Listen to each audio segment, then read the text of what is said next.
Hi friends, welcome to fun with numbers. ఇక్కడ మీరు మ్యాథ్స్ని ఈజీగా సింపుల్గా నేర్చుకుంటారు.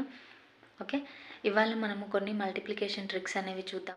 మనకి స్క్వేర్స్ అనేది దాదాపు అందరికీ తెలుసు. ఇప్పుడు చూడండి, 12 × 14 అనే ఒక నెంబర్ తీసుకున్నాం అనుకోండి. ఈ నెంబర్ని మల్టిప్లై చేయాలంటే మనం నార్మల్గా చేస్తాము, 14 × 12 అని చెప్పేసి ఇలా చేస్తూ. అదే ఎగ్జామ్ పాయింట్ ఆఫ్ వ్యూలో ఏంటి అంటే టైం టేకింగ్. ఇలా కాకుండా జస్ట్ 1 సెకండ్లో ఆన్సర్ అయిపోయేలాగా ట్రిక్ ఏంటి అంటే 12 × 14 వచ్చినప్పుడు ఈ రెండింటికి అబ్జర్వ్ చేస్తే ఈ రెండింటికి మధ్యలో ఓన్లీ 1 నెంబర్ మాత్రమే ఉంది. చూడండి, ఇక్కడ 12 తర్వాత 13 ఇంకా 14 అంటే 1 నెంబర్ గ్యాప్ ఉంది. ఇలా 1 నెంబర్ గ్యాప్తో వచ్చిన 2 నెంబర్స్ని మల్టిప్లై చేయాలంటే ఆ మధ్యలో ఉన్న నెంబర్ని స్క్వేర్ చేసి -1 చేస్తే ఆన్సర్ వస్తుందన్నమాట. 13² మనకి తెలుసు 169, -1 చేస్తే ఆన్సర్ వచ్చేసి 168 అనమాట. ఇది నేను మీకు చెప్పడం కోసం ఇక్కడ రాసి చూపిస్తున్నాను. మనం ఎగ్జామ్ పాయింట్ ఆఫ్ వ్యూలో డైరెక్ట్ ఇదే వేసేస్తాం అనమాట. ఇది వచ్చేసిందంటే ఇది వేసేస్తాం డైరెక్ట్ మధ్యలో 13² అంటే 169, -1 168. ఇది డైరెక్ట్ ఎగ్జామ్లో చేసేయచ్చు.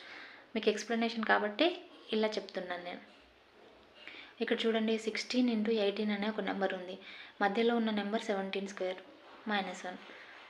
17² మనకి తెలుసు 289 -1, సో 288 అనేది ఆన్సర్ అవుతుంది. రెండింటిని మల్టిప్లై చేస్తే వచ్చాను.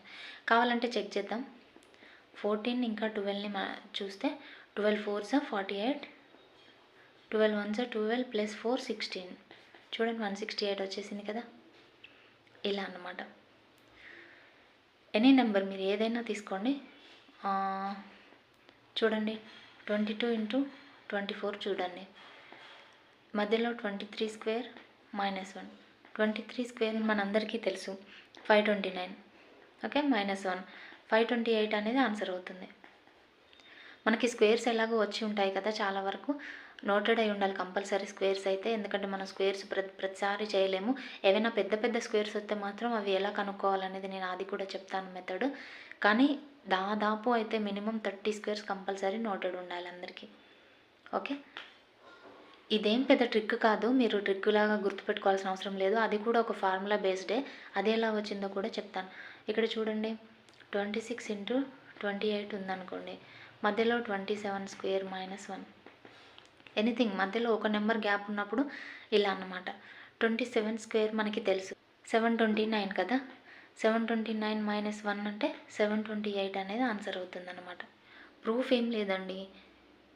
ఇప్పుడు ఫర్ సపోజ్ మనం 12 × 14 అనే నెంబర్ని చేసాం కదా ఇందాకనే, 13² -1 అని చెప్పేసి. ఇది 169 -1 అంటే 168 వచ్చింది. ఓకే, ఇది ఎలా వచ్చింది అంటే ఇప్పుడు దీన్ని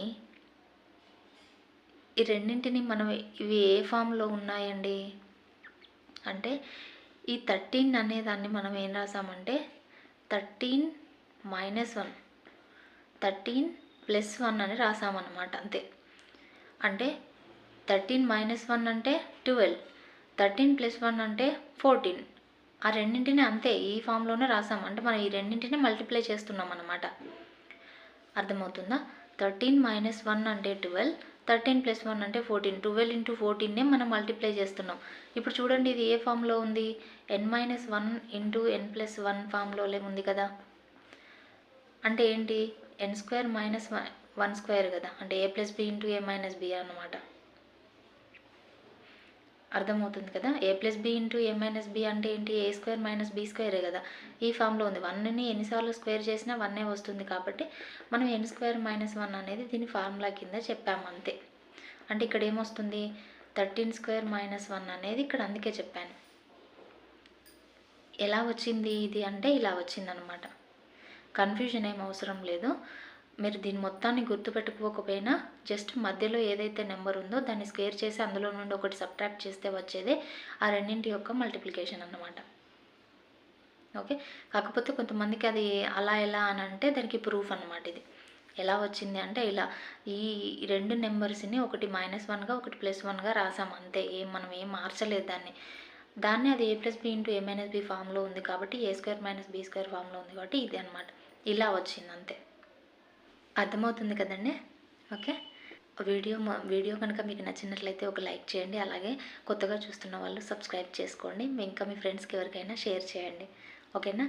If you have any doubts, feel free to ask me. Thank you. Bye.